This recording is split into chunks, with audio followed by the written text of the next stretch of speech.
and we thank you, Lord God, for being always with us sa lahat ng panahon. Salamat, Panginoon, sa patuloy na encouragement mo. Salamat, Panginoon, sa patuloy na paggabay, sa iyong katapatan sa aming buhay. Salamat, Panginoon, sa patuloy na kalakasan na pinagkakaloob po sa amin sa bawat araw.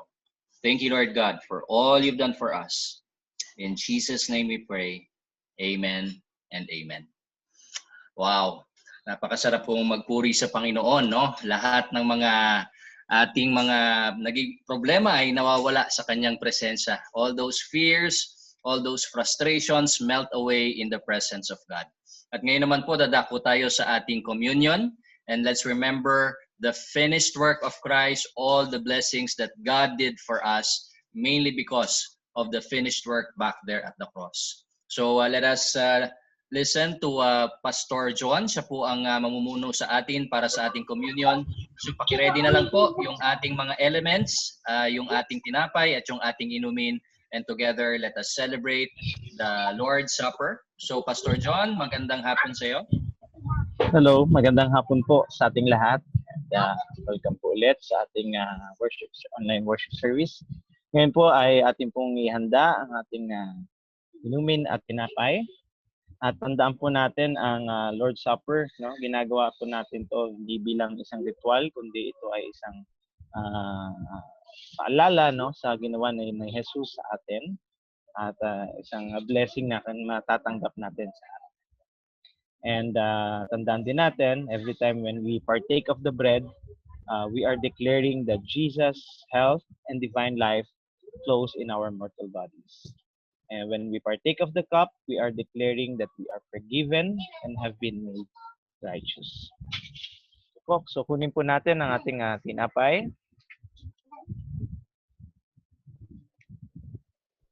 At sabi po sa kanyang salita, "For I received from the Lord that which I also delighted on you, that the Lord Jesus on the same night in which he had betrayed took bread, and when he had given thanks, he broke it and said, 'Take it, this is my body, which is broken for you.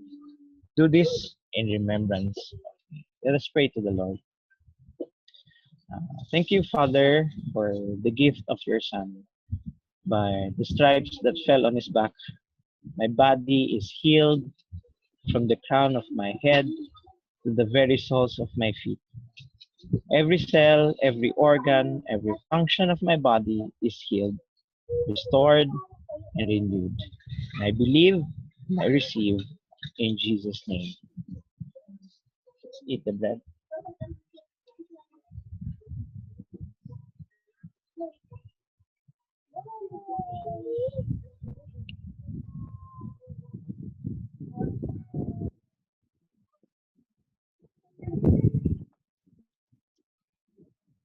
Kunin po natin ang inumin.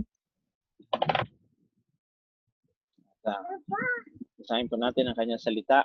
Sabi sa kanyang salita, "In the same manner, he also took the cup after supper, saying, 'This cup is the new covenant in my blood. Do this as often as you drink it in remembrance of me.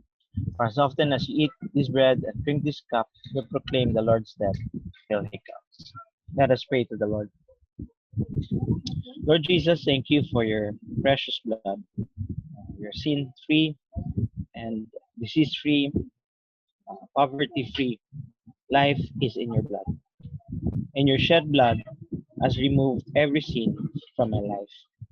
Through your blood, I am forgiven of all my sins, past, present, and future, and made completely righteous.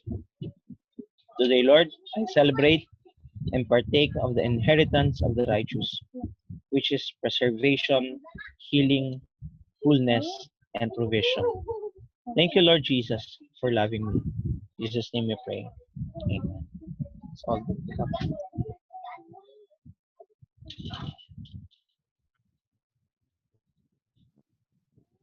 Now, let's proceed to our tithes and offering. Okay, tandaan po natin ang tithes and offering. Sabi po sa kanyang salita in 2 Corinthians 9:78, "Each one must give as he has decided in his heart, not reluctantly or under compulsion.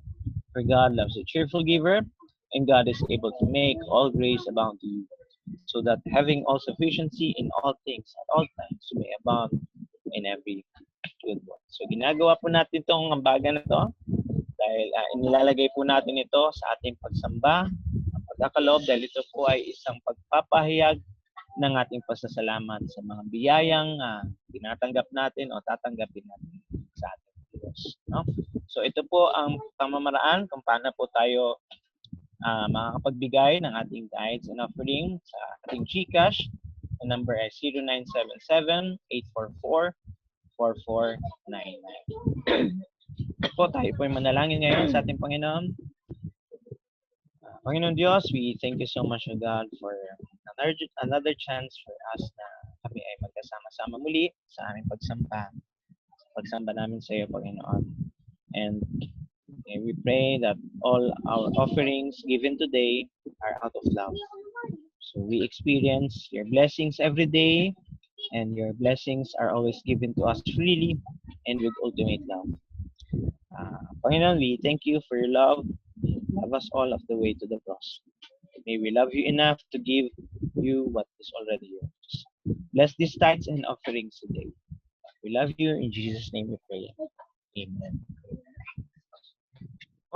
So ngayon ay ihanda po natin ang ating sarili, ating puso't isipan sa pakikinig ng salita ng Panginoon ay babahagi po sa atin ni Pastor Rico.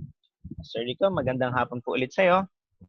Hello, magandang hapon. And of course, excited na naman tayong ibahagi yung magandang mensahe ng ating Panginoon. Salamat, Pastor John. And magandang hapon sa ating lahat, no? I hope na tayo po ay masigla, malakas, at puno ng ligaya. Ayan. Alright, so anyway, meron po tayong magandang mensahe po ngayong araw na ito, no? Last week, we talked about yung honoring our parents, no? Napakaganda pong mensahe din po noon na inihatid po sa atin ni Pastor Bong. Ngayon naman po ay ating imbitahin niyo po yung ating mga kabataan, no? Kasi meron po tayong pag-uusapan ngayon about the power of attitude, no? Napakahalaga po ng attitude sa ating buhay. You know, marami pong mga bagay na nangyayari sa ating buhay na hindi natin kayang kontrolin, no? Na andyan yung especially right now sa pandemya, na andyan yung pagbabago, no, sa ating mundo, pagbabago sa ating kapaligiran. Dati-dati pag meron kang nakitang nakamask, nako, kakaiba yon. Pero ngayon naman, pag nakakita ka ng walang mask, yun ang kakaiba na ngayon, di ba? So, marami ng pagbabago, no? So, and sometimes yung mga bagay na hindi natin kaya kontrolin, the more we control it, lalo tayong nafa-frustrate, di ba? So today, one thing that we can control is ourselves, no? So we're going to talk about the power of attitude, and panimula dun sa sinabi natin kanina, no? Na sana daw magkaroon tayo ng the attitude and mind of Christ. Okay? So yan po yung pag-uusapan natin. Attitude, napakahalaga po niya, no? So ano po ba ang attitude? Sabi nga po dito, no? Your attitude will determine your altitude. Okay? Altitude is yan po yung kung gaano kataas yung mararating mo. Yun po yung height, di ba? So ang magdi-determine po daw niyan is yung ating attitude. Sabi po yan ni Zig Ziglar. So i-define muna na po natin, ano po ba ang attitude? Okay? Ano po bang pakahulugan ng attitude? Ang attitude is a way of thinking or a feeling about something or someone. Okay? Ito raw po yung ating kaisipan, pag-iisip, or ito daw yung ating nararamdaman sa mga bagay at sa ibang mga tao. No? Sa Tagalog, ang ibig sabihin po ng attitude, ito po yung ating pananaw. Ito daw po yung ating paniniwala o pag-uugali. Okay? So pananaw, paniniwala o pag-uugali.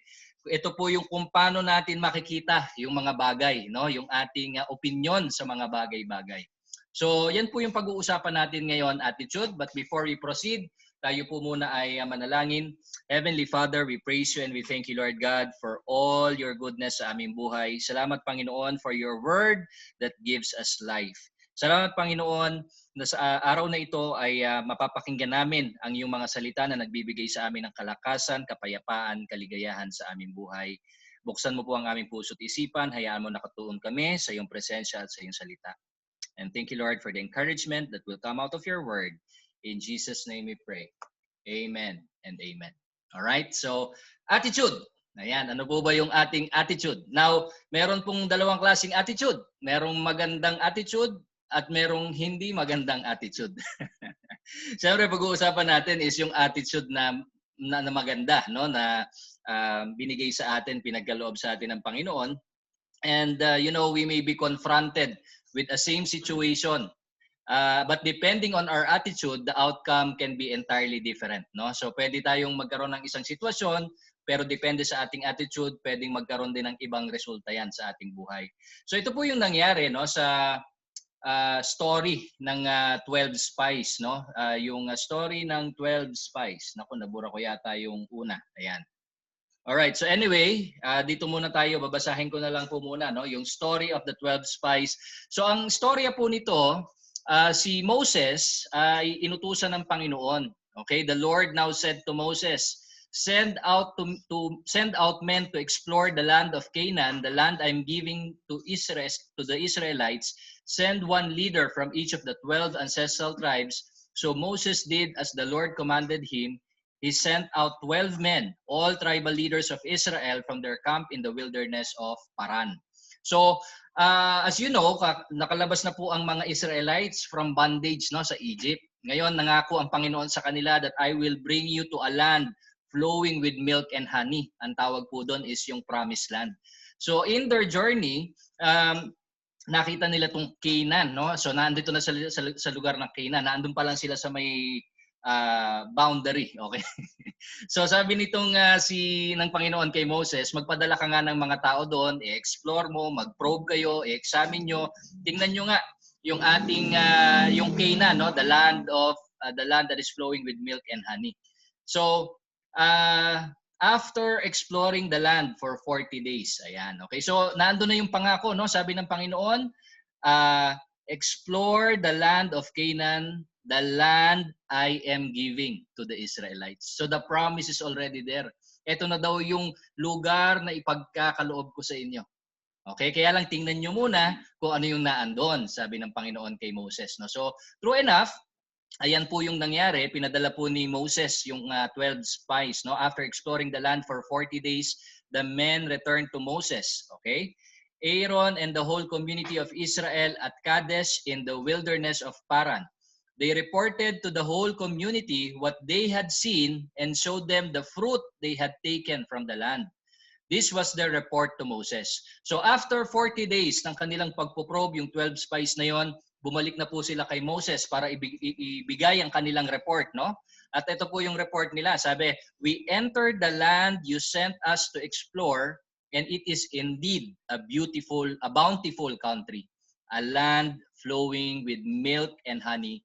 Here is the kind of fruit it produces. So may dala pa silang prutas, no, na nanggaling mismo dun sa lugar ng land flowing with milk and honey. Kaya lang, ito yung naging problema, no? Sabi ng mga 10 out of the 12 spies, ito po yung kanilang additional report. Nakita nila kung gaano kaganda, kung gaano ka yaman, kasagana yung ipinangako ng Panginoon sa kanila. But the people living there are powerful, and their towns are large and fortified. We even saw giants there, the descendants of Anak. The Amalekites live in the Negev, and the Hittites, Jebusites, and Amorites live in the hill country. The Canaanites live along the coast of the Mediterranean Sea and along the Jordan Valley. Ang ganda nung simula. Pero ngayon, nagkakaroon na sila ng hesitation. Kasi nga po, nakita nila yung mga giants daw doon, no? Now, sabi naman ni Caleb, na one of the 12 spies, no? Si Caleb, yung kasama ni Joshua, but Caleb tried to quiet the people as they stood before Moses. At ang sabi niya kaagad, let's go at once to take the land, he said. We certainly can conquer it. Okay? So ang ganda nung attitude, ang ganda nung pananaw ni Caleb, no? Dahil nakita niya ito na yung pinangako ng Panginoon, let's go. Ay conquer na natin, i-claim na natin, kuhanin na natin. And in verse 31, okay, but the other men who had explored the land with him disagreed. We can't go up against them. They are stronger than we are. So they spread this bad report about the land among the Israelites. The land we traveled through and explored will devour anyone who goes to live there. All the people we saw were huge. We saw giants there. We even saw giants there. The descendants of Anak. Next to them, we felt like grasshoppers. And that's what they thought. Okay? Now, how discouraging is it? No? Ang ganda nung kanilang nakita, and yet, no, dahil dun sa report nung hinaan na andun yung iba na yung nakita nila. No, si Joshua and Caleb nakita nila kaya natin yan, and yet the other disagreed. No, we can't go up against them. Napakalaki nila. And ang masama pa nito, ikinalat pa nila yung bad report na yon. Hinawaan pa nila yung mga Israelites. The land we traveled through and explored will devour anyone who goes to live there. And all the people we saw there was huge. Ang lalaki nila. And here's the worst part. No? Next to them, we felt like grasshoppers. So ang pakiramdam po daw nila ay para silang tipaklong sa land ng mga giant. At yun din ang inisip nila. Okay? So yan po yung sa Numbers 13:25 to 33. Okay? So, sa Numbers 14, 6 to 9 naman po. Fast forward po tayo. Medyo mahaba yung storya na yan. No? Ito naman, yun yung report ng 10 spies. Okay? Remember, iisa lang yung kanilang pinuntahan. Pero iba yung kanilang naging pananaw. Iba yung kanilang nakita. Ito naman po yung report nila Joshua, no? Tsaka ni Caleb. Two of the men who had explored the land, Joshua, son of Nun, and Caleb, son of Jephunneh, tore their clothing. They said to all the people of Israel, "The land we traveled through and explored is a wonderful land. And if the Lord is pleased with us, He will bring us safely into that land and give it to us. It is a rich land flowing with milk and honey. Do not rebel against the Lord, and don't be afraid of the people of the land. They are only helpless prey to us. They have no protection, but the Lord is with us. Don't be afraid of them." All right? So nakita po natin yung kaibahan sa kanilang mga pananaw. Iisa lang po yung sitwasyon na naandun sila, no? And yet iba po yung kanilang pagtingin, iba po yung kanilang pananaw. Yung 10 spies, they saw the giants, they saw the problem, they saw the mountain. But in here, Joshua and Caleb, ang ginawa po nila is they saw their God, how big it is. They are bigger than the giants. At ang nakatuon sila dun sa pangako ng Panginoon, di ba? And if the Lord is pleased with us, He will bring us safely into that land and give it to us. You see, ang atin pong attitude, yung atin daw pananaw can either make us or break us, no? So when the 10 of the 12 spies showed little faith in the doom and gloom report they gave about the land, they were slandering what they believed God has promised them. So kumbaga nakita nila yung promise, na excite nila doon, and yet when they saw the challenges, when they saw the giants, bigla nilang kinalimutan yung pangako ng Panginoon. They did not believe that God could help them, and the people as a whole were persuaded that it was not possible to take the land. So how amazing it is na yung isang negatibong report, pagka isinare mo po yan sa isa, nako, mas mabilis po kumalat ang negatibo kaysa sa positibo. Di ba? So ang dami ding mga na-discourage, ang dami ding napanghinaan ng loob, ang dami ding nawalan ng pag-asa.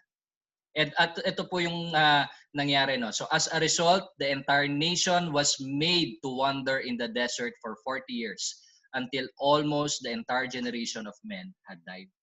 So we talked about this before. We talked about the effects of unbelief, no? Yung hindi paniniwala sa pangako ng Panginoon. At ito po yung nangyari sa mga Israelites. God made them a promise. And it's supposed to be just a few weeks, no, bago nila marating yung promise na yun, from Egypt to Israel, to the land of Canaan. And yet it took them 40 years, and the sad part of it is the entire generation of men had died without even seeing the promised land.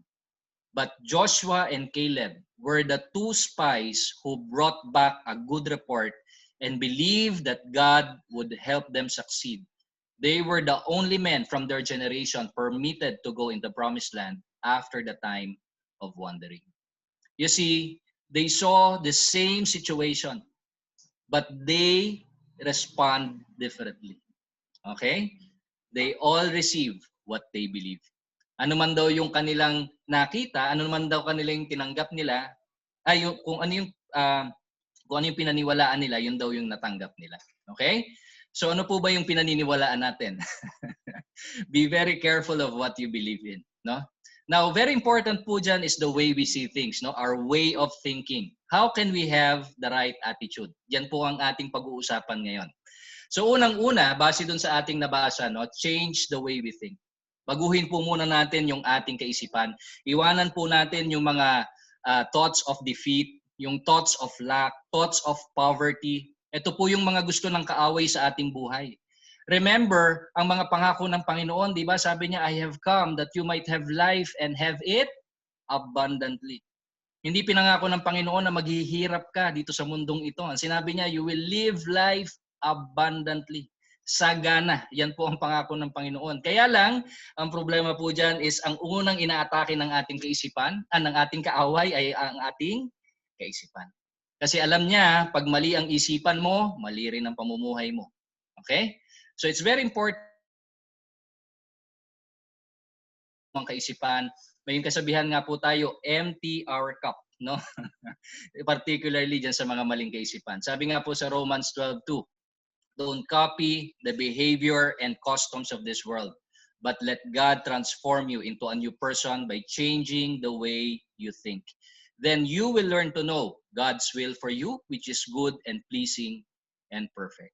So iwanan na daw po natin yung mga maling kaisipan. Huwag daw po natin sundan. Hindi porke ginagawa ng lahat, yan na yung gagawin natin. Di ba? Di ba? Kaya po napakahalaga na nakatuon tayo sa salita ng Panginoon sapagkat ang kanyang salita ang katotohanan. Di ba? So, and now, dear brothers and sisters, one final thing. Fix your thoughts on what is true and honorable and right and pure and lovely and admirable. Think about things that are excellent and worthy of praise. Ang kailangan daw po lagi nating iniisip are excellent thoughts, admirable thoughts, lovely thoughts, honorable thoughts, things worthy of praise. Any negative thoughts, hindi po magdudulot ng positibo yan sa ating buhay. And all of God, who God is, it's all about positive things, no? We have a good God, we have a loving God, we have a God who gives us hope, who gives us love, di ba? So yan po ang ating Panginoon. Every time we think about God, we think about all the good things. Good, and all the time, God is good. Diba? So think about such things. Diba? Yan nga po sabi natin, ang purpose ng kaaway is to steal, kill, and destroy, and my purpose is to give them a rich and satisfying life. You know, may halintulad po natin yung ating kaisipan pag nagre-renovate po tayo ng bahay. Diba? Ano po bang ginagawa natin pagka magre-renovate kayo ng bahay? Di ba ang ginagawa nyo muna, tinatanggal nyo muna lahat ng kalat. Lahat ng mga hindi nagagamitin, lahat ng mga hindi na napapakinabangan, inaalis po natin. Para nang sa ganoon, pagka ipinasok na natin yung mga bagong kasangkapan, yung mga bagong TV, bagong salaset, bago lahat, no? Bago na po ang magiging takbo ng ating kaisipan. Ganon din kaganda yung bahay mo kapag tinanggal mo yung mga luma. So same is true. Tanggalin na po natin yung mga maling kaisipan, yung mga kaisipan na hindi galing sa Panginoon. And instead, replace it with the thoughts, all the goodness, all the things that comes from God. Okay? And pangalawa, makikita din po natin dun sa story ni Joshua and Caleb, kailangan po nating i-involve ang Panginoon sa lahat ng ating mga desisyon, sa lahat po ng ating ginagawa. You see the difference nung 10 spies as opposed dito sa kila Joshua and Caleb. Doon sa kanilang speech, pag tiningnan nyo, wala doon ang Panginoon sa kanilang speech. Ang nakita lang nila, puro giants, puro problema, puro hindi natin kaya, puro imposible. But dito po sa speech nila Joshua and Caleb, ano yung sentro ng kanilang mensahe? God is with us. God will help us. Di ba? So, yun po yung maganda. Kapag ang nakikita natin ng Panginoon, kakayanin natin. Do you know that God is available for us 24/7? He is willing to help you anytime, anywhere. Ganyan po kaganda ang presensya ng Panginoon sa ating buhay. No? Sabi niya sa Matthew 28:20, I am with you always. Okay? So, pag sinabi ng Panginoon, ako, hindi po niya pwedeng baliin ang kanyang salita. Lagi kanyang kasama. Okay? God is our refuge and strength, always ready to help in times of trouble. Tumatawag po ba tayo sa Panginoon? Inilalagay po ba natin siya sa bawat nating gagawin, sa bawat nating desisyon? Tayo po ba ay lumalapit? Kinukuha ba natin, pinagdarasal po ba natin ang kanyang karunungan?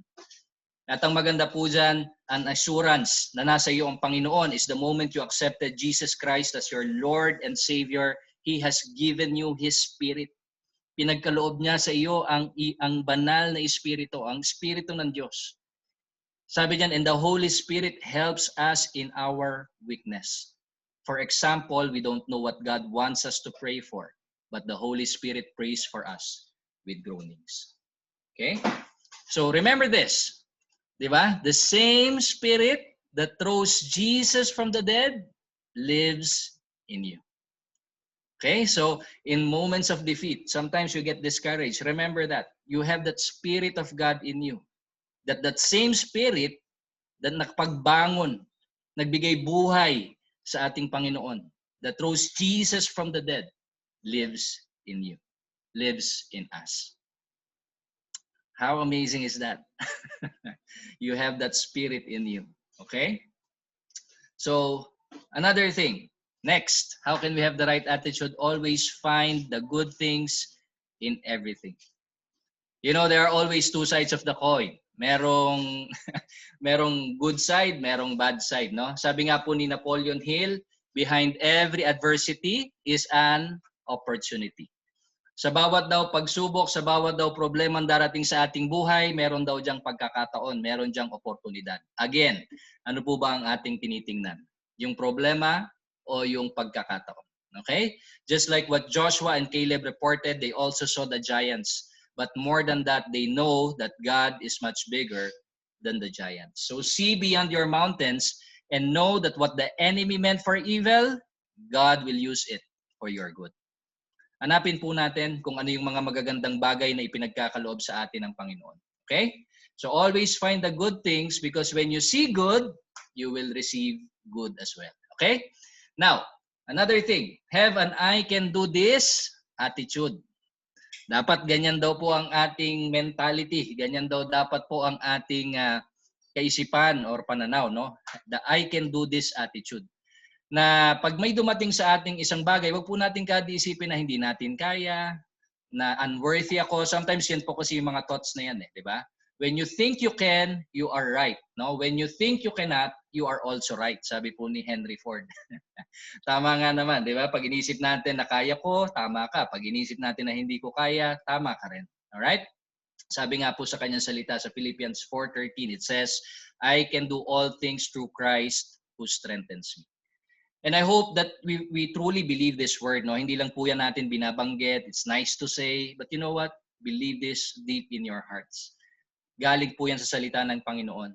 Kaya nating gawin lahat ng bagay sa pamamagitan ni Jesucristo na nagbibigay lakas sa atin. I can do all things through Christ who strengthens me. You know, there are some things that you thought you cannot do in the physical. Katulad po ng nakita ng mga 10 spies, hindi natin kaya yan. Ang lalaki nila. Hindi natin kayang talunin yung mga giants na yan. And yet, you know what? When God made you a promise, yan po yung nakita ni Joshua and Caleb. We are not the one. Hindi tayo nakasalalay sa ating pansariling lakas lang. We have a God who strengthens us. We have a God who helps us at all times. And I hope that we believe this in our hearts. Every time we declare this in our life, I can do all things through Christ who strengthens me. Okay? Another thing, surround yourself with the people of the same faith. Napakahalaga po niyan. Yung mga taong nakapaligid sa ating buhay. You know, you become, sabi nga natin, being surrounded by believers strengthens our faith. Godly counsel allows us to stay in the path where you can receive and enjoy God's best.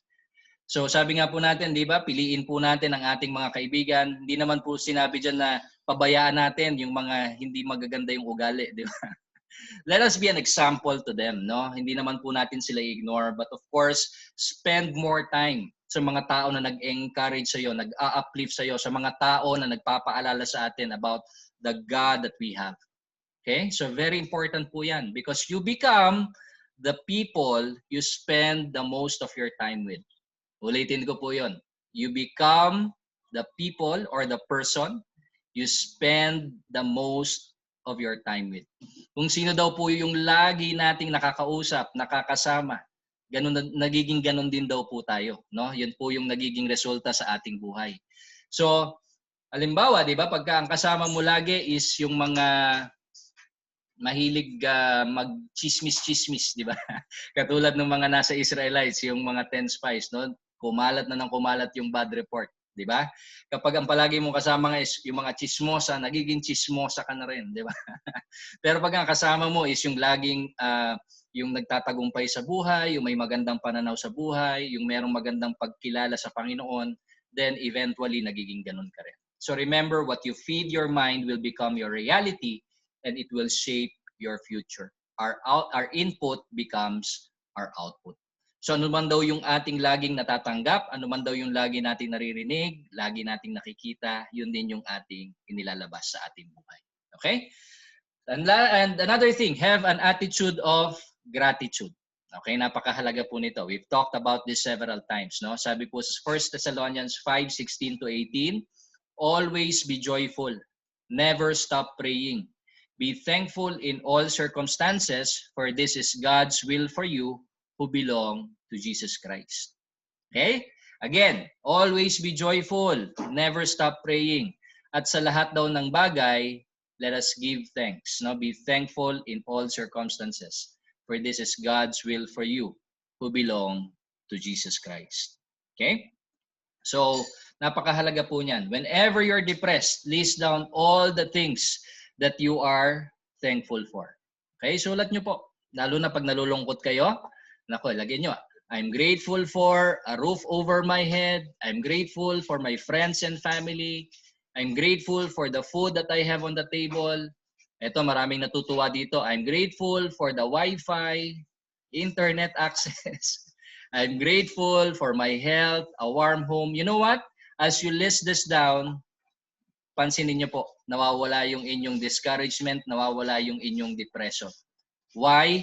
Because hindi po pwedeng magsama yung pagiging thankful at saka yung pagiging discouraged or depressed. Yan po ang antidote kapag po kayo ay discouraged. Because sometimes, kapag po tayo ay discouraged, we are focused on the bad things that are happening to us. Doon po tayo nakatuon sa lahat ng mga masasamang bagay na nangyayari sa ating buhay. Kawawa naman ako na lang lagi, api na lang ako palagi. Di ba? So imagine those negative thoughts controlling your mind, controlling your life. But instead, focus on the good things. Again, whatever is excellent, whatever is praiseworthy, think about such things.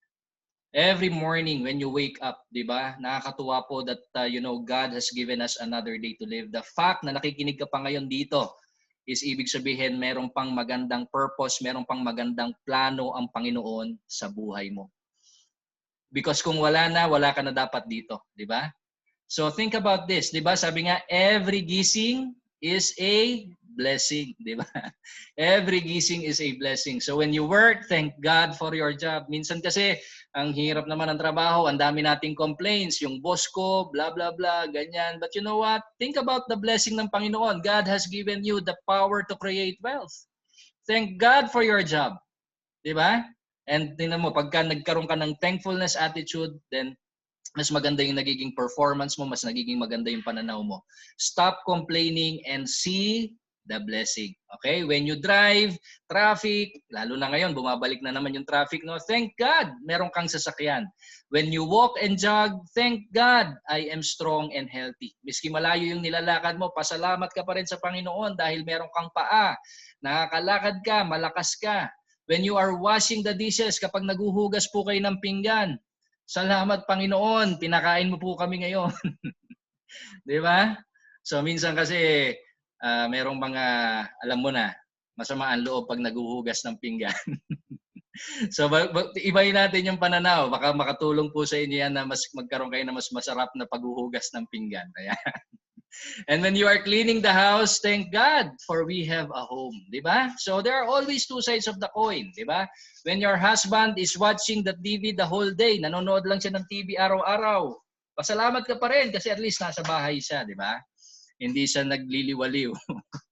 So there are a lot of things that you can be grateful for, and whenever we think about these things, the more that grateful thing, the more things na matatanggap pa po natin, no? Sabi diyan, the more you are grateful for what you have, the more you will receive things you will be grateful for. And it's a fact, no? Base po sa science din, na marami pong mga taong nagtatagumpay, one of their main characteristic is their thankfulness, gratitude.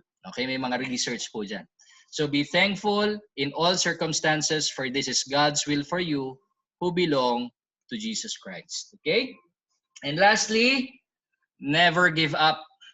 Huwag po tayong susuko. Ano man ang dumadating sa ating buhay, sabi nga po sa 1 Peter, di ba? God has given you all the things that you need that pertains to life.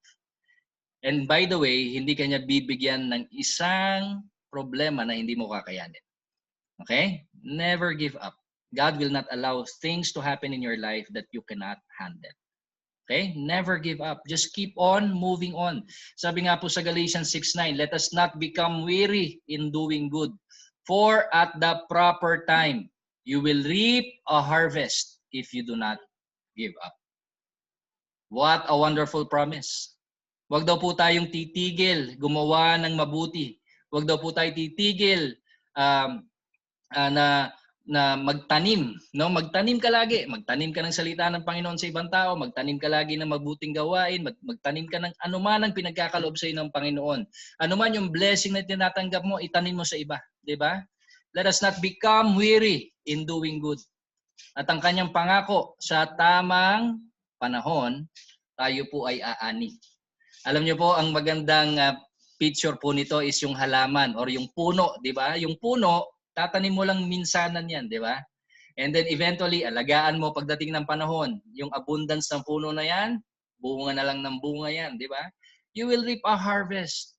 At ang kondisyon lang, you do not give up. Huwag daw po tayong susuko. And by the way, the reason why we will never give up is we know that we have a God who allows us to do all things and who strengthens us. Not by our own, no? Hindi naman po natin kaya yan.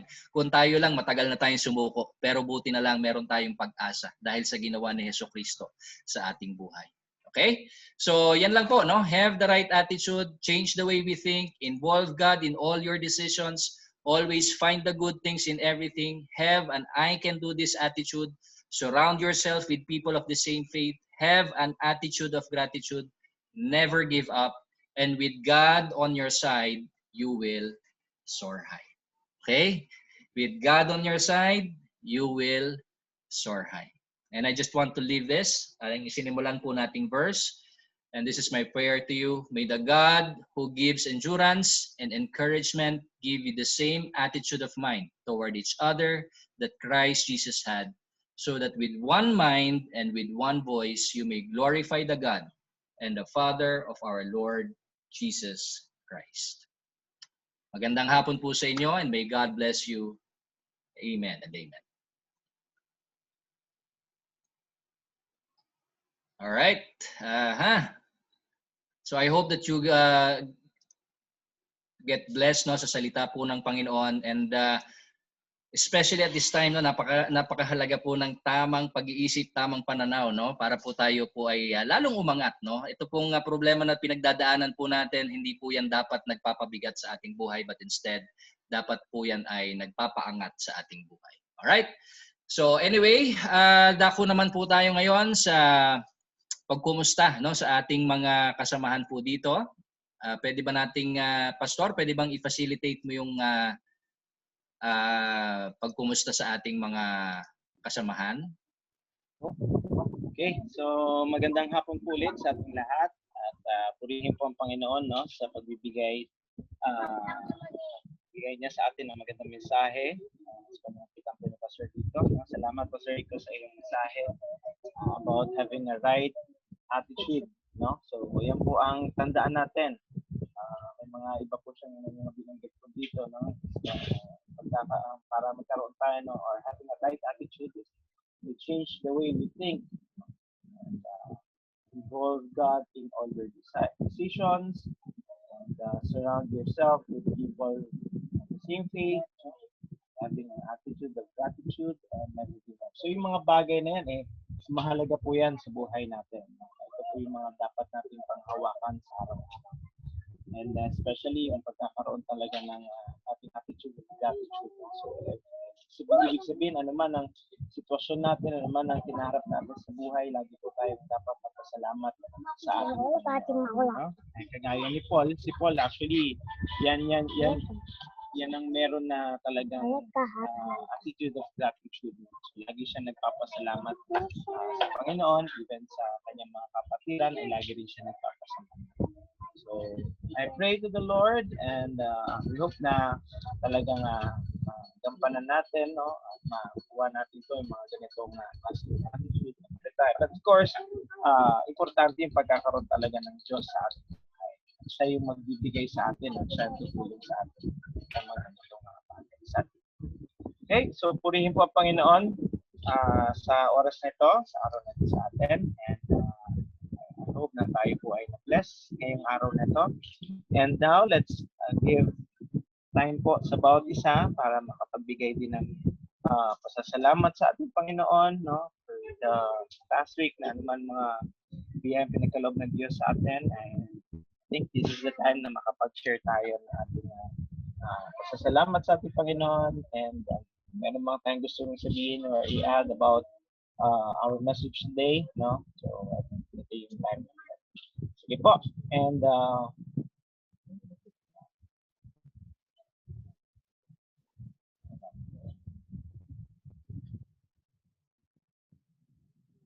okay. Sige po, unahin natin yung aking nasa kaliwang screen. Ayan, sila Ate Lenny.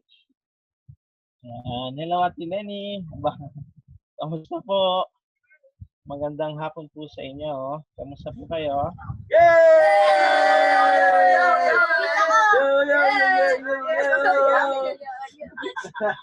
Magandang hapon po sa inyo. Magandang hapon din, Ate Lenny.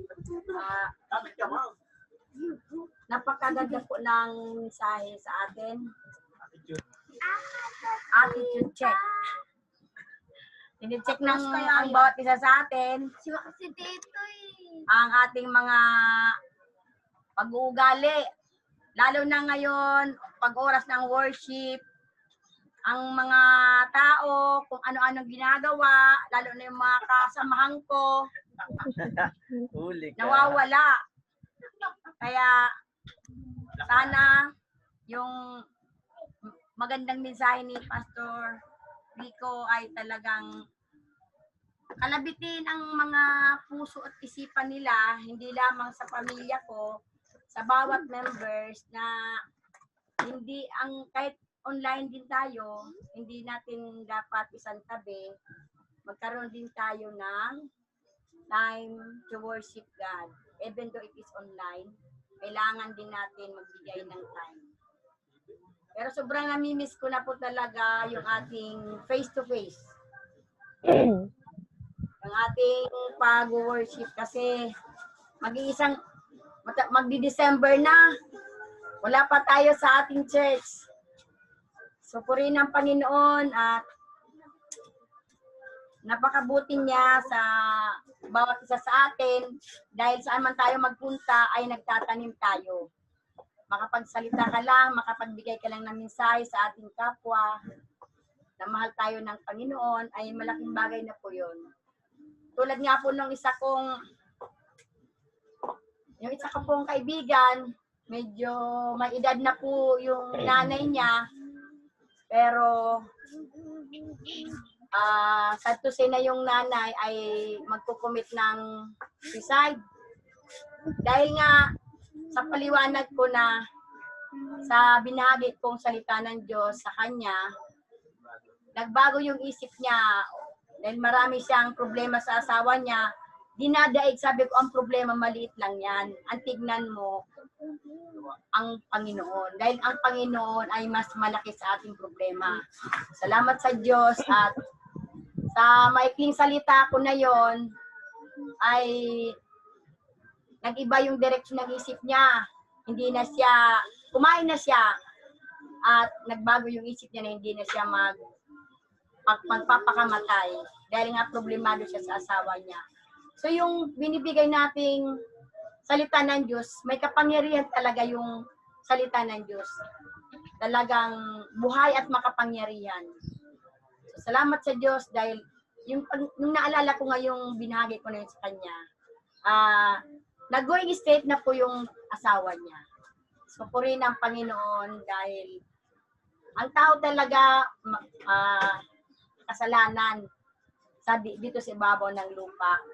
Dahil nga hindi pa sila Kristiyano, malaki ang pagkakasala nun. Kaya nakaisip siya ng masamang paraan na magpakamatay dahil nga hindi niya makayanan. Pero sa salita ng Diyos na binahagi ko, yon ang nagpabukas ng kaisipan niya. At tinulungan ako ng Holy Spirit na magrema sa puso't isipan niya na talagang ang Diyos ay makapangyarihan. So God be the glory. Maraming salamat po. Amen. Ate Michelle. Ate Children, at ang Lenny, no? Salamat sa pag-share mo. Salamat po, Pastor. Purihin ng Panginoon dahil ginagamit ka ng Panginoon sa mga simpleng bagay. Kahit yung kanyang pamamaraan, bahagi ng salita, pag-encourage sa ating kapwa, ito ay malaking bagay sa kanila. At mai-present natin ang Panginoon sa kanilang may makilala. So, purihin ng Panginoon at Eleni sa iyong buhay, sa inyong pamilya dyan, patuloy na pagpapala at pag-iingat sa inyo ng lahat. So, okay na, Eleni? Salamat po. Iyon po ang Panginoon. Salamat po sa inyo. Salamat po sa pag-share. Okay, so dito naman po tayo ngayon kanila kanila po Dota family. Hello Ate Richie and Ate Bing, andiyan ba si Ate Bing? Hello Ate Chi. Narinig ba ako? Hello Ate Chi. Pindutin mo yung unmute, yung mic, yung meron parang maliit na mic. Merong maliit na mic dyan. I-click mo lang. Hindi ko siya ma-unmute. Yan. Okay. Sige. Sige, Ate Chi. Kamusta? Ito, kagagaling ko lang mag-fairway po. 12:30 tapos na rin. Kaya nandito ako. Ayun, medyo okay yung kinita. Hapon, saka isang kano. Alam mo yun, i-assist mo magbab. Lookout kasi ako, duty ko yung lookout. Kanina, T-box green. Mababait naman yung mga hapon. Tapos yung kano, pabasa sa green. Maganda yung bola niya, color ball. May partner ako, sabi ko sa kanya, hanapin natin yung bola niya kasi mahal yung bola niya, kulay red. Minsan pag red, hindi mo talaga makita yung bola, yung gulong. Saan ba yung bola na yun? So, makikiramdam ka na lang yung bagsak niya. Yung mababait naman po sila, kaya 1K po yung kita namin dito.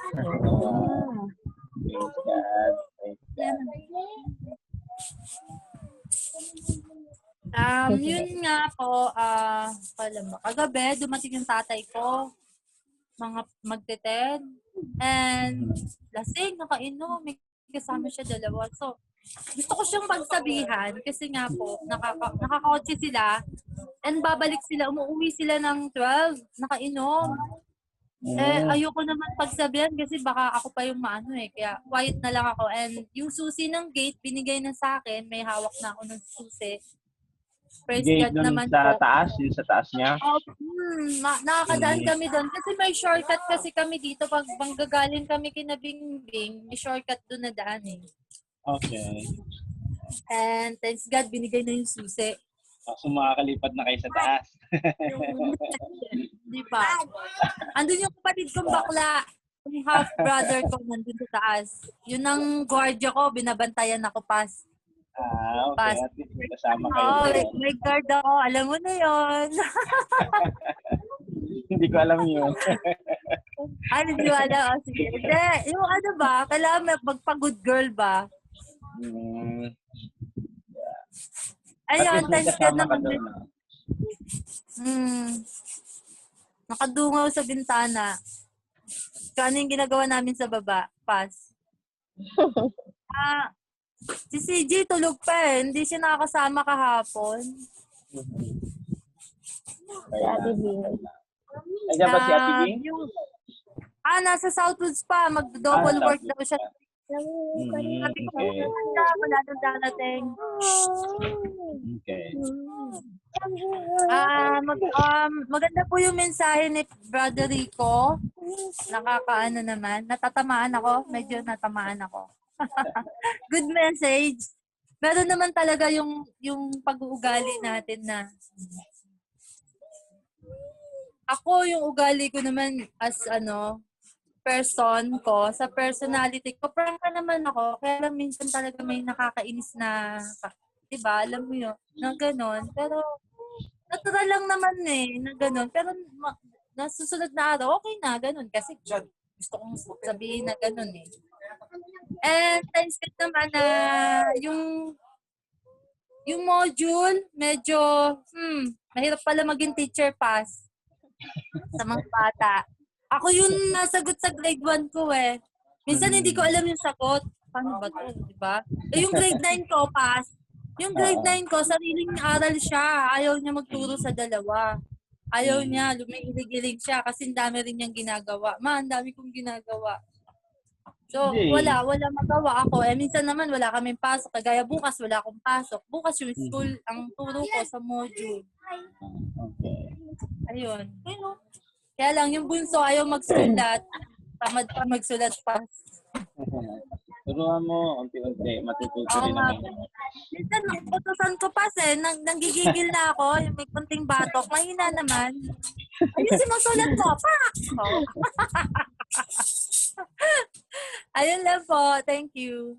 Anyway, so, sige. Salamat, Ate Chi. Salamat sa pag-share mo. And, Nawala sila. And patuloy na pagpapala at mag-iingat ang Panginoon sa inyo. Yan, at sa iyong family. God bless sa Chi. God bless sa work mo. Salamat sa pag-share. And dito naman po tayo ngayon kanila Maricel Matupis. Hello, Ate Cel. Magandang hapon po sa inyo. Hello, Ate Cel. Pwede niyo pong i-unmute ang inyong mic. Click niyo lang po yung nasa side, sa baba. Hello, baka ano yung kanyang signal siguro. Sige, balikan po natin, no? Paling na ano natin signal.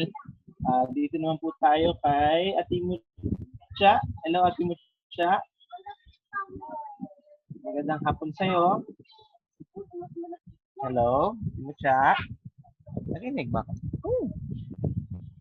Ayun pala. Ayun pala. Nasa kabila ko. Hello, kamusta? Nangangapit bahay po ulit kami. Hello. Good afternoon po good afternoon, Pastor. Good afternoon, Ate. Tama nga si Ate Lenny na October ano na ba ngayon, 'di ba? Since March 17 yata yung huli nating meeting yung physical meeting natin dun sa church. So, I'm looking forward na makapag-meet ulit as a congregation. Very thankful syempre sa magandang message ngayon. Naalala ko yung kasunod nung story nung yung 12 spies. 'Di ba yung 10 spies nagbigay ng negative report tapos yung 2 spies lang. Si Caleb and Joshua ang nagbigay ng we can certainly conquer the land. They are bread for us. Ganun yung salita niya. Because later on, kung si Kuya Simon, i-correct niya lang ako, no? Kasi di ba nung panahon na ni Rahab dun sa Joshua 2, di ba yun yung nagpunta nga si Caleb tsaka yung iba pang spies. Tapos nung tinago sila ni Rahab, tapos nung nakausap niya, ang sabi ni Rahab, eto, gusto kong basahin kasi time reveals truth. So nung panahon na nagsabi sila na yung sinabi ng 10 spies, hindi yung totoo. Ang totoo yung sinabi ni Joshua at saka ni Caleb. Sandali, Pastora. Ito to. Sabi yan. Gusto ko yung kasunod nun, yung sinabi ni Rahab, sabi niya, ayun, So, kinuwento niya, sabi niya, narinig nila nung nag-cross sila ng Red Sea. Tapos sabi pa, as soon as we had heard these things, our hearts did melt. Neither did there remain any more courage in any man. Because of you, for the Lord your God, He is God in heaven above and in earth beneath. Si Rahab yung nagsasalita. So ang truth pala nun, sa totoo lang, yung tao dun sa kabila, sila pala yung takot dun sa mga Israelites. So, sobrang encouragement na pag nasa situation tayo, masyado tayo minsan nafo-focus dun sa circumstance na yun nga, na parang negative ang dating sa atin. Pero what helps is for us to remind ourselves our identity in Christ, who we are in Christ, the promises of God that are available to us. So, dahil doon, siguro ang para ma-receive talagang yung Romans 12 yung renewing of mind, kailangan magpalit-isip tayo na mahal tayo ng Diyos, ang kalakasan natin ay si Jesus, ang provision natin ay si Jesus, ang health at healing natin ay na kay Jesus. So knowing these things, yung heart natin, natatrain natin na let not your heart be troubled, na para mas maka-attack tayo sa everyday life. Ayun, so thank you. Thank you. So may nag-raise na hand si Kuya Simon. Hello, Kuya Simon. Sige po. Sige po. Yes, thank you, Mucha. Ayun si Kuya Simon. Yung nga, kung mas... Sige, echo po. May echo Parang ba? Kanila yun. Sa inyo? bukas. Dalawa yata bukas. Dalawa ba? Anyway, isa lang. yung sinabi po ng Mucha, totoo ho yun. Kung takot yung mga Israelites, actually mas takot yung mga nandun sa kung saan sila nag-spy.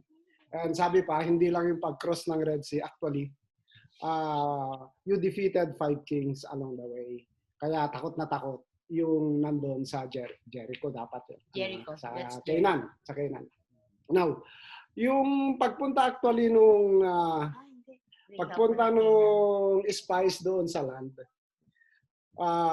di ba sabi ng Panginoon, ang promise is, go to the land that I have given you. Actually, given na eh. So, definite na ibibigay sa kanila. Ang problema lang is, hindi sinabihan yung spies na puntahan nyo yung land, or hindi sinabi ni Moses, punta kayo, i-spy nyo yung land if we can conquer the land. Hindi ho ganon. Spy the land kung gaano siya kaganda. Actually, yung sinabi eh. Hindi naman sinabi ni Moses, if we can, Kung kaya natin. kung kaya natin kunin yung land. No? Hindi yung ang sinabi ni Moses. You spy kung ano yung land na pupuntahan natin. And there was 2 kinds of reports. Okay? One bad and one good. Now, ang nakikita ko dito is, kung titingnan nyo doon sa verse 32 ng Numbers 13, sabi niyang ganyan, and they gave the children of Israel a bad report of the land. Okay? Sinabi ng Panginoon, you will go to a land flowing with milk and honey. Okay? Tapos, yes, flowing with milk and honey. Ang command kasi doon is, you will go to a land. Ang sinabi naman nung 10 spies, we cannot conquer the land. So, if there is a promise of God and we don't believe it, that is an evil report. Okay? So, if you say contrary to what God said, you are bringing a bad report or an evil report before the Lord. Pag sinabi ng Panginoon, pinagaling na kita at sinabi mo, ay, may sakit pa ako, then you are bringing a bad report. Okay? So, yun ho yung isang lesson doon. Pangalawa, doon ho sa sinasabi ni Kuya Rico kanina na yung the mind, andun lagi yung since pinag-uusapan natin yung attitude, if you have faith in God, it creates an attitude sa iyo. Kung may faith ka at wala kang attitude, hindi po pwede yun. For example, yung faith natin, tulad ni Caleb at saka ni Joshua, they have faith in God that they can conquer the land. Kaya sabi nila, nung nakita nila yon, na prinamis ng Lord, andun yung faith nila, yung attitude nila is, we have to go up at once. We must never retreat. We have to go immediately because we can conquer the land. Yun yung attitude. Na they know, merong verse sa New Testament na we will always triumph in Christ. Dapat yun ang attitude natin when we have faith in our Lord Jesus Christ. Na kung prinamis niya, we really have to have an attitude na hanggat di nangyayari yan, hindi ako susuko. Yun yung dalawa. Kailangan natin i-conquer yan. Kaya nga nung nandun na si Caleb doon sa Canaan at that time, give me this mountain and I will conquer it. And he was already 85 years old. So, ganun ho yung attitude na. Faith creates in us a good attitude wherein we don't stop until we get the results. Yun dapat yung attitude ho natin. Yun lang ho yung nakikita ko. Tsaka, yung sinabi kanina na yung mind is, sabi sa 2 Corinthians 10:5, bringing down every stronghold or any thoughts captive in Christ. Kaya yung mga hindi magandang thoughts natin, kailangan natin kunin yon, captive natin, and bring it to Christ. And sabi ni Kuya Rico kanina, paano mo gagawin yon? Tanggalin mo yung luma, yung hindi maganda, palitan mo ng good things. I think, inamin niya kanina yung Philippians chapter 4, na whatever is good, whatever is pure, yun ho ay ilalagay ho natin. So, napaka-importante ho yung mind. Kaya, sinasabi ho ni Hesed lagi sa akin kung ano ho yung kalalabasan, kung ano ho yung nilalagay mo sa mind mo. Tama naman talaga. Yung ano lang, no? Sorry. Yung kung ano yung nasa mind mo. Isi-share lang niya yung sinasabi niya sa akin kanina. Ako na ba? Hindi, maganda lang yung ano, yung... hello, rinig mo ako, Hesed? Sir. Okay.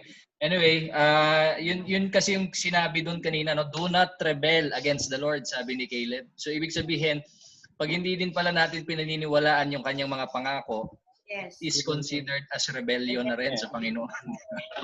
Parang sumusuway tayo doon sa pangako niya. Yan. Okay? So napakahalaga po nung yung pagpaniniwala, yung faith natin doon sa pangako ng Panginoon.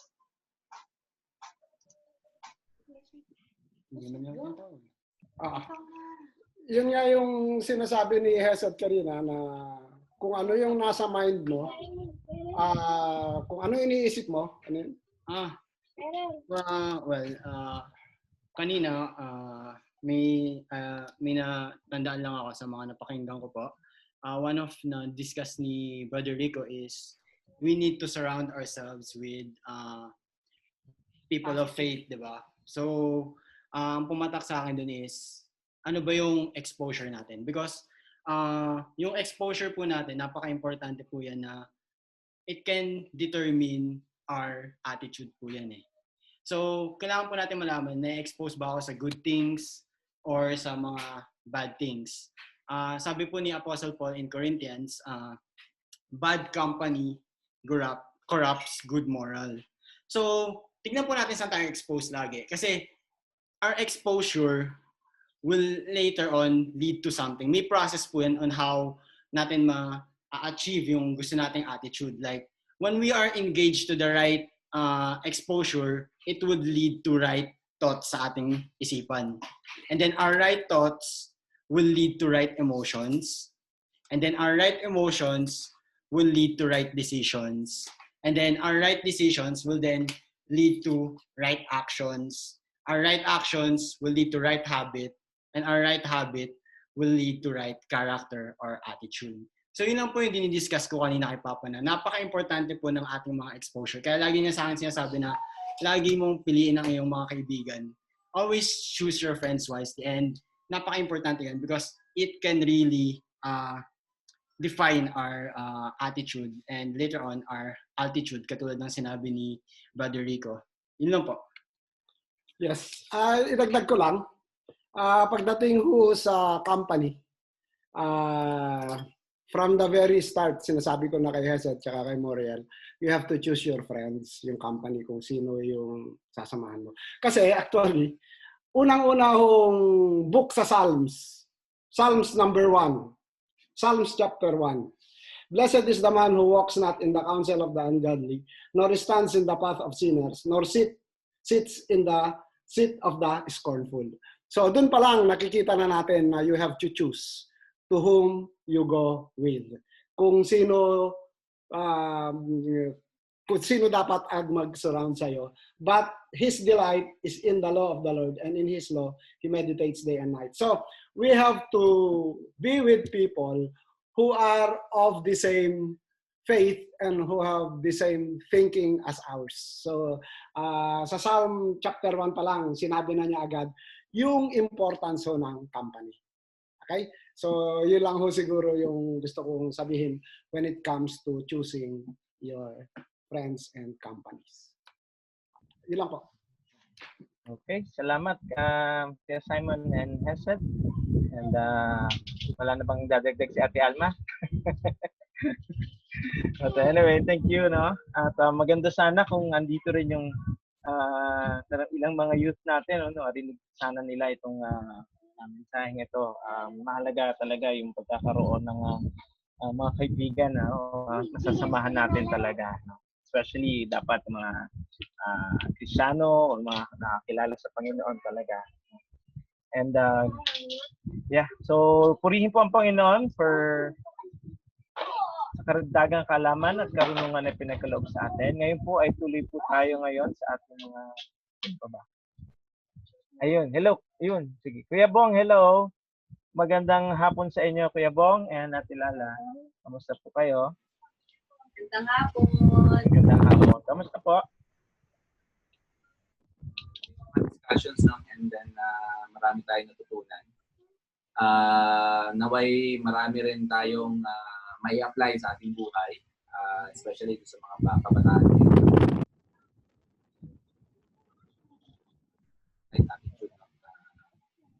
And gaya nga nung nabanggit din na Hesed, na Kuya Simon, ni Brother Rico, that we need to choose kaibigan. Kasi yun ang magdedetermine nga nung pag-iisip mo, no? Kung makakasama mo kaibigan.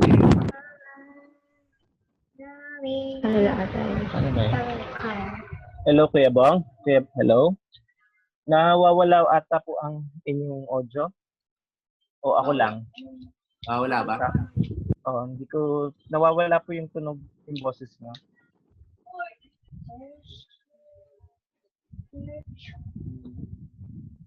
Or sa aking connection lang. Hello. Diba? Sige, Kuya Bong, ulit. Yan, naririnig na? Yan, okay na ulit. Sige po. Okay. So, base nga doon sa na-share, no, na Father Rico, ni Hesed, at saka ni Simon, no, maganda yung sa attitude, no, and how we can apply it to our lives. And sana marami matutunan doon sa pag-uusap at saka sa lecture, especially sa mga kabataan, no, na piliin natin kung kasama natin, especially sa paglago, no, bilang Kristiyano. So sabi ko nga, so kapag sumama ka sa mga taong palamura, so magiging palamura ka rin. So kaya we need to choose wisely. We need to choose our company, no, na makakatulong sa ating paglago sa pagiging Kristiyano. And kaya yung mga kabataan, so yung mga anak namin, so you need to choose wisely, no? So yung mga kasama na pipiliin nyo. And ganun din sa mga kasama natin sa church, no? We need to change our behavior as well in our character, no? Hindi naman natin kaya yun by ourselves, no? But through the Holy Spirit, no? So, yun lang. So, Hindi lang yun sa kabataan, kahit din sa ating mga matatanda. Piliin din natin yung sino yung magsusurround sa atin. Tulad nga yung minabanggit nga si Rico, kung puro chismosa yung nasa paligid mo, pati ikaw magiging ganun din. Tapos kung puro negative yung mga isip ng mga nasa paligid mo, pati ikaw pati ikaw na nakikinig lang sa kanila o nakikisama lang sa kanila, magiging negative din Yun yung kaya kailangan maging hindi naman sabihin na ay ano yan, talagang aayawan mo lang. Ibig sabihin, wag kang masyadong nakikipag sa kanila. Yung maraming oras ang nailalaan sa kanila. Tsaka ikaw, wag mo na kung negative yung sinasabi is maging positive. Tulad sa nangyayari sa atin ngayon, 'di ba puro negative yung mga sinasabi ng mga nasa paligid. Hanapin naman natin yung positive para maging maganda yung kasi hindi naman puro negative yung mga nangyayaring ito, bakit nangyayari ito. Hanapin natin ano yung mga positive na nangyari. Nagkaroon tayo ng maraming time para sa family. Nakita natin kung ano yung tunay na attitude ng mga anak natin. 'Di ba? Mas dumami yung naging oras natin na nakita kung ano sila, 'di ba? Tapos kung ano ring hirap na ginagawa nakikita na rin ng mga anak natin. Kung ano yung mga hirap na ginagawa rin ng mga magulang. Yun yung mga positive way sa mga nangyayari. Yun din yung tingnan natin yung mga positive na nangyayari. Tapos yung mga warning ng government na lumabas ka ng mga ganito ang dapat.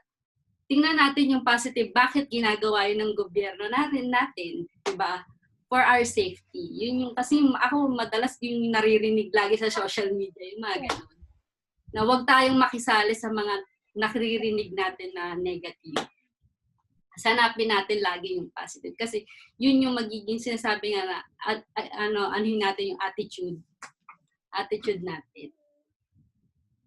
Yun lang yung madadagdag ko na Okay, sige. Salamat Lala and Kuya Bong sa pag-share ninyo. Sige po, ito nakita natin si Sister Maricel. Hello Sister Maricel, kamusta ikaw? Magandang hapon sa iyo. Pwede mo nang i-unmute yung mic.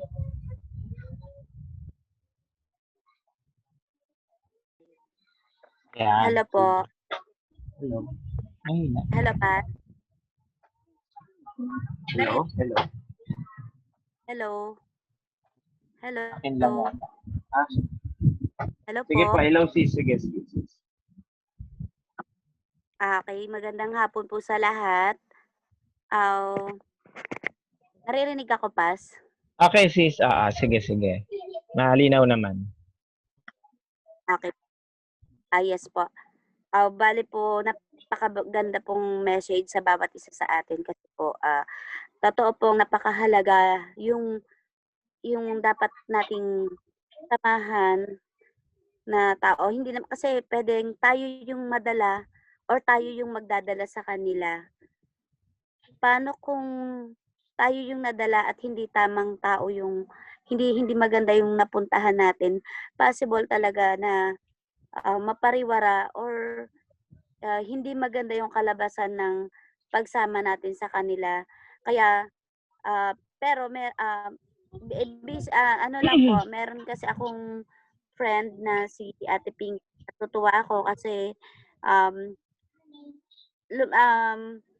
sa dami ng ngayon po kasi nagkaroon kami ng parang naging ministry namin yung pagtitinda at pag-share namin ng mga product namin, pero naging at the same time ministry siya, pero nakakatuwa po sa kanya kasi may mga tao hindi man po ganun kaganda lahat or paano ba sabihin, hindi po kami, may mga tao rin po na parang ang hirap din hubugin kasi minsan may mga pananalita na hindi magaganda, pero unti-unti naman po na kasi ang usapan po namin na kami ay magpanalanginan at saka kami ay kung may iko-correct, sana magpa-correct po. Kasi ang ano po namin bawat isa ay matuto at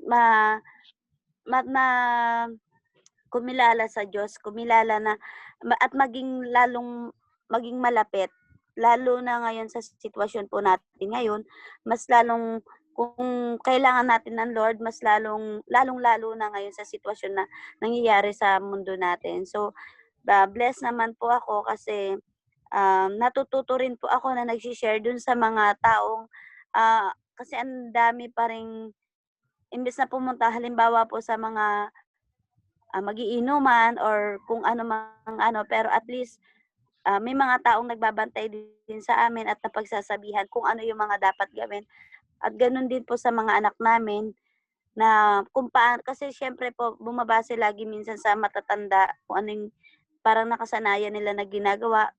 Feeling naman ng mga bata, okay lang yon kasi nakikita minsan sa matatanda. So, ayun po, dapat po talaga na sa tamang kaibigan din po, tamang company. So, thank you po lagi sa paalala.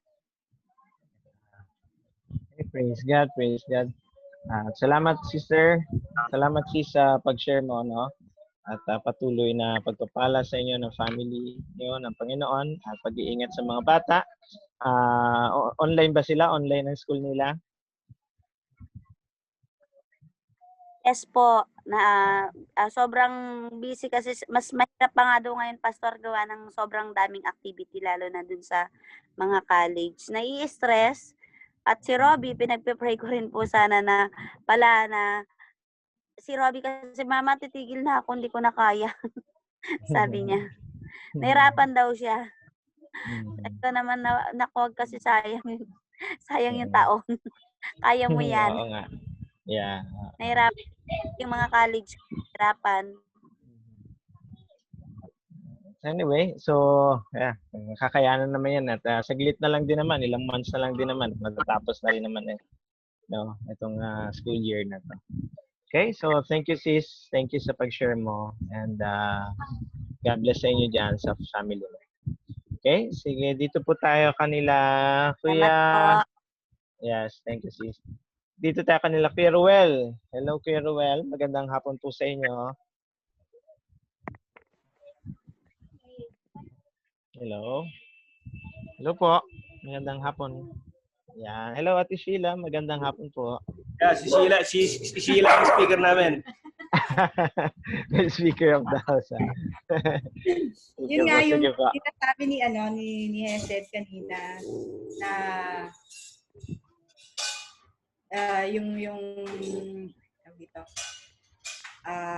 you choose your friends wisely para sa mga, lalo na para sa mga kabataan.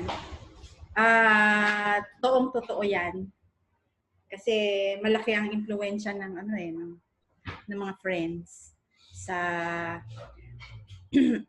mga pang-araw-araw mong gagawin, sa attitude, sa paano mo i-face yung problems mo, at saka sila yung malaki dyan sa, lalo na sa mga teenagers. Diyan nila makukuha yung mga vision nila pag napasama sila sa bad company. So, yun nga, you surround yourself with good company, yung same faith, totoo yun. Para, at saka importante rin na ikaw rin, ikaw yung good company para sa ikaw mag-influence ng right attitude, right mind among your peers.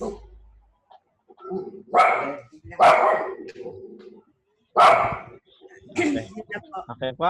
Okay. Sige. Si Kuya Ruel po, baka meron pa bang gusto sa Kuya Ruel? Okay.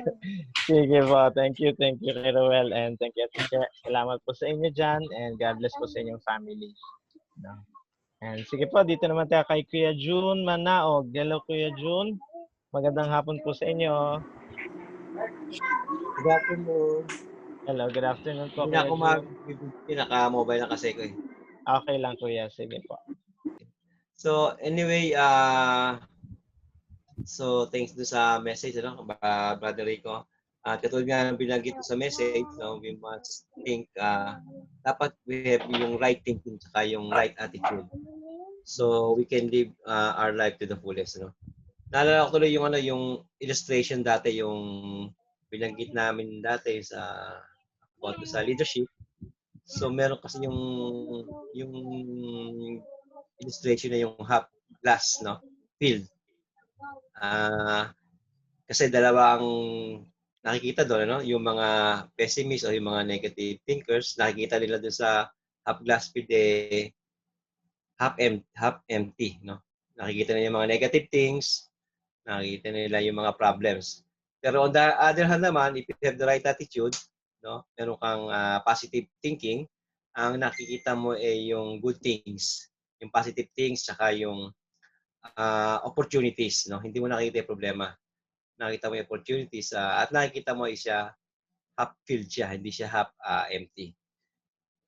Kaya nga sa mga ganong situation, if we have the right attitude, hindi natin nakikita yung problema, Yung problema kasi late lang, compared to the power and grace of our God. If we trust God, yung problema baliwala yan. Okay. Thank you.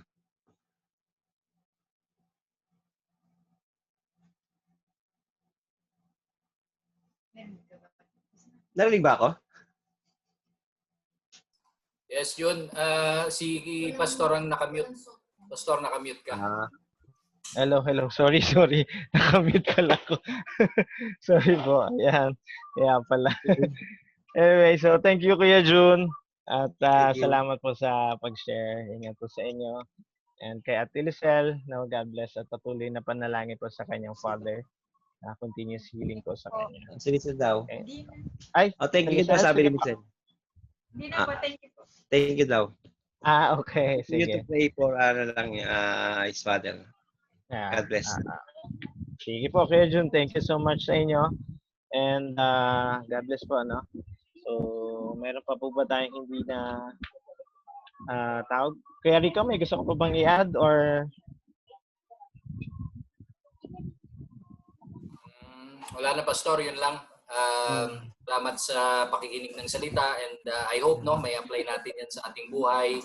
Kasi para malaman natin kung ano kahihinat na natin. Kung kahihinat na ba natin is yung mga Israelites o yung naka-enter tayo sa promised land. So laking bagay po ng ating attitude at ng ating pananaw sa ating buhay. Especially yung sinabi kanina ni Kuya Simon na pag meron kang pananampalataya sa Panginoon, then definitely God will guide you, lead you para magkaroon ka ng tamang attitude sa buhay. Yun lang po. Salamat na marami. Okay. Sige. Salamat po sa lahat at salamat po sa panahon at oras na inyong ginugol, para tayo ay makapakinig ng kanyang salita. At purihin po ang Panginoon. Okay po. So kung wala na po, tayo ngayon ay mag-closing prayer na. Let us pray to the Lord. Let's pray to the Lord. Dear Heavenly Father, we thank you so much, O God, for this time, Panginoon. Salamat po, Lord, for giving us this wonderful time, this privilege na kami po ay makapagpasalamat sa iyo, makapagpupuri sa iyo, sa iyong kabutihan, Panginoon. At higit sa lahat ay kami ay makakinig ng inyong salita na kami ay matuto at lubos na mapagpala, Panginoon, sa araw na ito. Salamat po sa iyong anak na hindi namin, Panginoon, upang bahagi itong salita sa amin, upang maitanim sa aming puso at isipan, Panginoon, at sa pang-araw-araw ng aming buhay, ito po ay aming panghawakan, Panginoon. At malaman namin ang mga pangako mo, Panginoon, sa aming buhay at lahat ng pangako na ito ay nangyayari, Panginoon, at nasa sa katuparan, Panginoon, at ito ay pinagkakalob mo sa amin. Kaya salamat, Lord, for this day, sa kalakasan, sa karunungan, sa lahat ng bagay, Panginoon. For all the things that you've done sa buhay namin, Panginoon. Ang mga biyaya at pag-iingat niyo sa amin, Lord. And pag-iingat mo, Panginoon, higit sa lahat yung pagmamahal mo sa amin, Panginoon. And we thank you, Lord, for this church at nawa ay nangyari po na kami ay makabalik na ulit sa aming church upang makapag-fellowship, O Lord, makasama-sama namin ang lahat, Panginoon. Mas iba po yung pakiramdam na talaga kami ay nagkakasama at nagkaka-fellowship, kasiyahan, Panginoon. At we are looking forward to that, Panginoon, dahil alam naman po namin na mangyayari ito. And perfect time, O Lord, ay ito'y pagkakalob mo sa bawat isa. Kaya Lord, salamat sa lahat sa mga provisions mo. And we are grateful from our hearts for being with us. And we praise you and we glorify you. We thank you for the word that we have heard through your servant. And we want to end this service, O Lord. We thank you for your promise that you never leave us and forsake us. Thank you that you are guiding us and you are with us. And we thank you for hearing and answering our prayer. And receive this blessing to the Lord. The Lord bless you because you have legal rights to all the blessings of Abraham, to all the blessings of Deuteronomy 28. The blood of Jesus has canceled all Satan's legal rights against you and your family. Therefore, the Lord keep you and your families from harm, from all disease, from all accidents and danger, from all powers of the evil one throughout this week. The Lord, because of what Jesus has done, will never look at you ever again in anger or in judgment, but always as a father with love, grace, and favor. The favor of God is with you everywhere you go. You are not an ordinary person. Remember that you are a God's favorite child. And God's light shining on you and give you peace. In Jesus' name we pray. Amen and amen. Magandang hapon po ulit sa ating lahat. God bless you. God loves you. Magandang salamat po. Yay!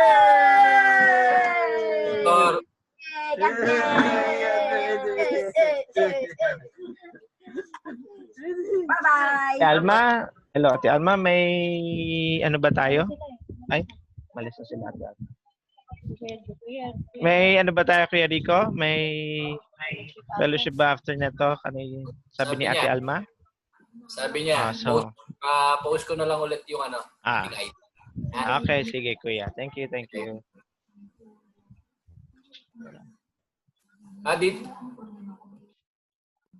Dito na rin. Mukhang nagjo-join ulit si Ate Alme. Ha? Dito na rin. Sige po. End lang muna natin. End ko lang muna. Sige po, sige.